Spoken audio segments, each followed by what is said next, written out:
Hi everyone, it's Helen Hota here, founder of Form Help, and today we are doing a Smart Traveller Advice Daily Update for the following countries. So we have Laos, El Salvador, Vietnam, Dominican Republic, Sri Lanka, and France. So let's go ahead and start with Laos.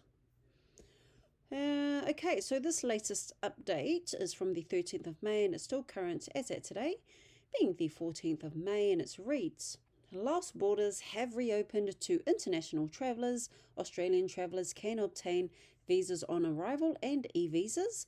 Legal spouses or foreign citizens of Lao nationals will need to register via the Lao Green Pass website.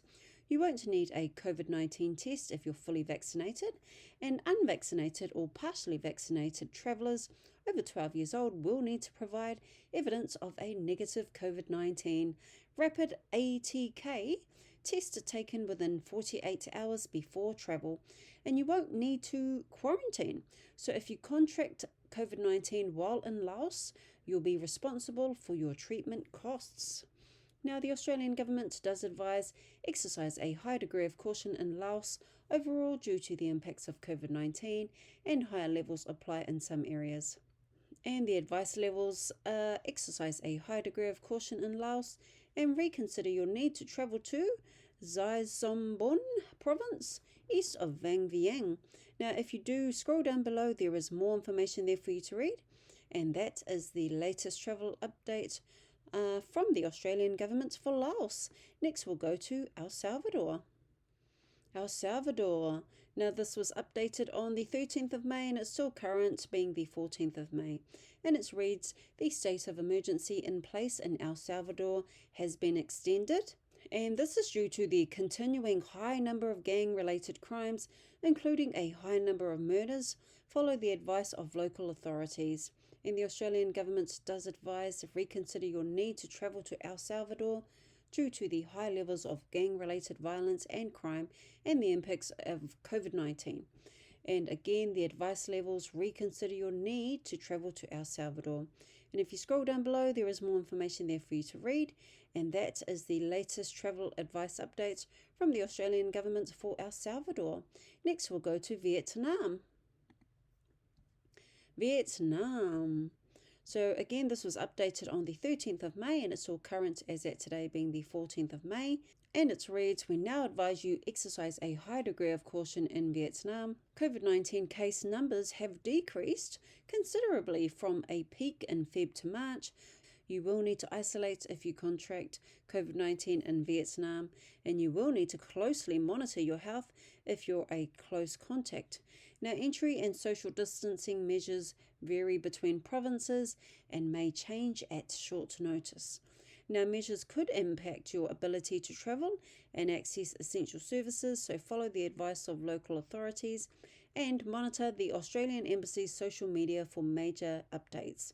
And the Australian government does advise exercise a higher degree of caution in Vietnam due to the impacts of COVID-19. Again, the advice levels exercise a high degree of caution in Vietnam. And if you scroll down below, there is more information there for you to read. And that is the latest travel advice update from the Australian government for Vietnam. Next, we'll go to Dominican Republic. Dominican Republic. And this was updated on the 12th of May and is still current as at today, being the 14th of May. And it reads: you no longer need to show a COVID-19 vaccination certificate or undertake any COVID-19 testing to enter or leave the Dominican Republic. You will need to complete an online electronic ticket for entry and exit, so see the travel advice below. And the Australian government does advise reconsider your need to travel to Dominican Republic due to the impacts of COVID-19. Again, the advice levels reconsider your need to travel to Dominican Republic. And if you scroll down below, there is more information there for you to read. And that is the latest travel advice update from the Australian government for Dominican Republic. Next, we'll go to Sri Lanka. Sri Lanka. Okay, so this was updated on the 11th of May and is still current as at today, being the 14th of May.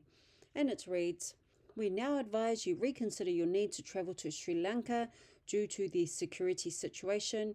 Now, several violent incidents have taken place During large demonstrations, avoid demonstrations and events that draw large groups. Follow the advice of local authorities and monitor the media for updates. A public emergency has been declared in Sri Lanka and an island-wide curfew imposed. Now carry relevant travel and ID documents with you at all times. Public demonstrations continue to occur throughout Sri Lanka. They can also lead to disruptions to traffic and public transport, and you may experience disruption to fuel supply and planned lengthy power outages. Import delays may impact your ability to access some medicines and food items.